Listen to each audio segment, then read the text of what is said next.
What if all the things you're trying to do to become a better product manager are actually making you easier to replace? The product managers who are getting the best roles and thriving in fintech right now are not the ones who have the most number of certification or MBA or became the subject matter expert of their area. They're the one that AI can't replace because they have certain skills. And the scary part, the first few years of your product career actually shape the way you think for the rest of your career. I've seen smart, capable people climb the corporate ladder only to find out few years down the line they end up in a career they feel stuck, they're not enjoying. As a product leader, over decades of experience in product leadership in fintech, navigating through various industry shifts, restructure, AI disruption, surviving 12 plus layoffs without ever losing my job and earning now over 250K a year.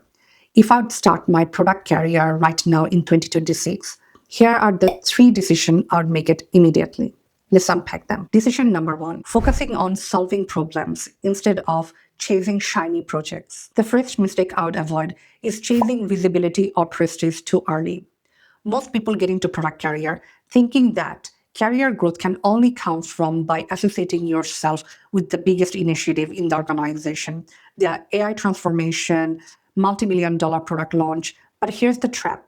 Joining in a massive program early in your career is almost similar to you are sitting in the back row of an orchestra where the only thing you can hear is your own instrument. You don't know actually how the music comes together. You never learn how the music gets created. Hear me out here. Visibility without ownership does not teach you much. And that's where most people get stuck. They optimize aggressively to associate themselves with the important work rather than learning how the important works get done. So if I were starting over, I'd be aggressively optimizing for two things: depth in my career and the breadth in my career. Depth comes from identifying and solving real, meaningful customer and business problems end to end. It's not only observing them, owning them, and solving them. By taking the ownership and delivering a solution, it's going to teach you firsthand how the decisions get made when things are tough, what it looks like to create value, and most importantly, what it really looks like to balance trade-off decisions. And breadth comes from something completely different. It's understanding how those problems are connected across the organization, not only within your own team or in your own business unit, but across the organization. Because often the hardest and most challenging problems doesn't happen in isolation in just one or two teams. It usually happens between teams, between systems, between strategy and execution. So if you build a reputation and experience to solve those problems, you can then expand not only within your own area, but across the organization. So my guidance to you right now: optimize for proximity to real problems, not only prestige. Decision number two, build human skills that AI can't replace fully. This is where I see most of the product professionals are focusing on wrong skill right now. They wanted to get the most certification. They are getting expert on using tools. Tools are becoming commodities. But where they're lacking is actually developing their human skills that AI can't easily replace. Earlier in my product career, I used to think that the most successful product professionals are the one who has the most amount of domain knowledge. They're the subject matter expert, and they're also someone who has strong hard skill. But that's not true. After 15 years of product career, delivering more than $80 million of initiative, delivering solutions and products, one thing I have noticed, there are four human skills that make someone an exceptional product manager. The first skill, identifying real customer and business problems to solve within the organization, not the surface level one. When you ask a customer, what do you need? They give you a list of feature requests. For example, I need a dashboard, but you haven't actually uncovered what is actual need. They might not need a dashboard. They might just have a different data needs that you haven't uncovered because you haven't necessarily developed that skill to actually identify the real needs in a structured manner. Second skill, communication. Not only writing an email or making an impressive presentation, it's beyond that. The successful product professionals have this particular skill completely nailed. In a meeting room where everyone else is overwhelmed, there is endless conversation happening. The successful, the most competent product professional are often those ones who can really bring everyone together in a focused way They can communicate very clearly, very eloquently, where it makes complete sense. They can take a massive strategy and come up with a real value-driven roadmap and a clear action plan that everyone can finally breathe. They can finally relax and focus on what actually needs to be done. That's not a writing skill. That's a strategic thinking and communication skill. Influence without authority.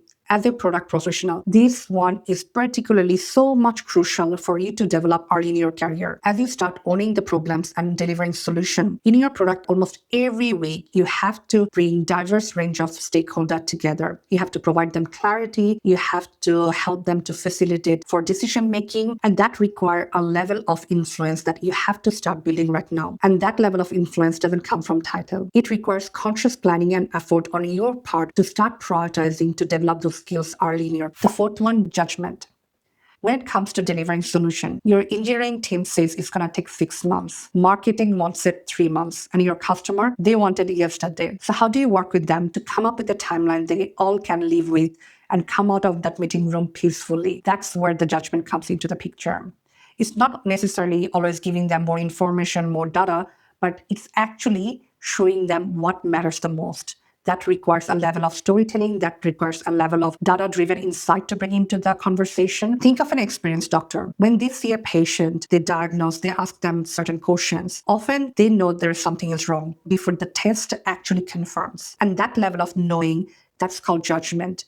It comes from years of pattern recognition, going through hundreds of cases and patients. So now they have developed that skill of judgment. And human judgment compounds over time with experience. And with that leads to my final decision that I would make in 2026 if I would start my product career once again. Decision number 3.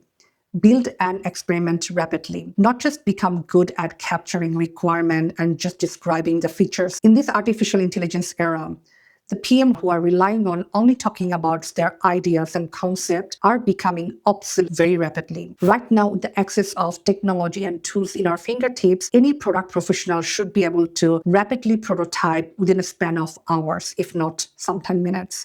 So there shouldn't be any excuse for you right now not to build, not to experiment. Gone those days where you're simply just capturing business requirements in Jira or your documentation and showing that documentation to your stakeholder and customer. You must be really good at identifying how you can rapidly get from ideation to proof of concept, where you have a prototype or equivalent to take it to your stakeholder, to take it to your leaders, your customer, to start validating rapidly so that your cycle of fail fast gets shorter. In this artificial intelligence era, the distance between idea and execution literally collapsed. Stop wasting your time hiding behind documentation, requirement gathering, and just talking about feature list. Start validating your ideas very rapidly. These are the 3 things I would aggressively optimize if I start my product career in T6. Number 1, identifying and solving real customer and business problems. So developing depth and breadth in career. Then I'd focus on building human skills that AI can't replace fully, particular 4 skills that I mentioned earlier in the video. Finally, I'll aggressively optimize for experimentation by taking any concept from ideation rapidly to validation stage, where I know which ideas to take it forward and which idea we don't want it to spend time, waste, and resources of the organization. So if you're serious about building a career that not only looks impressive on LinkedIn, but actually you're enjoying it and worth living, then consider subscribing to this channel. I create content for professionals just like you who wanted to intentionally create a career and a life worth living and enjoying it. So until the next one, take care. I'm rooting for you. Bye.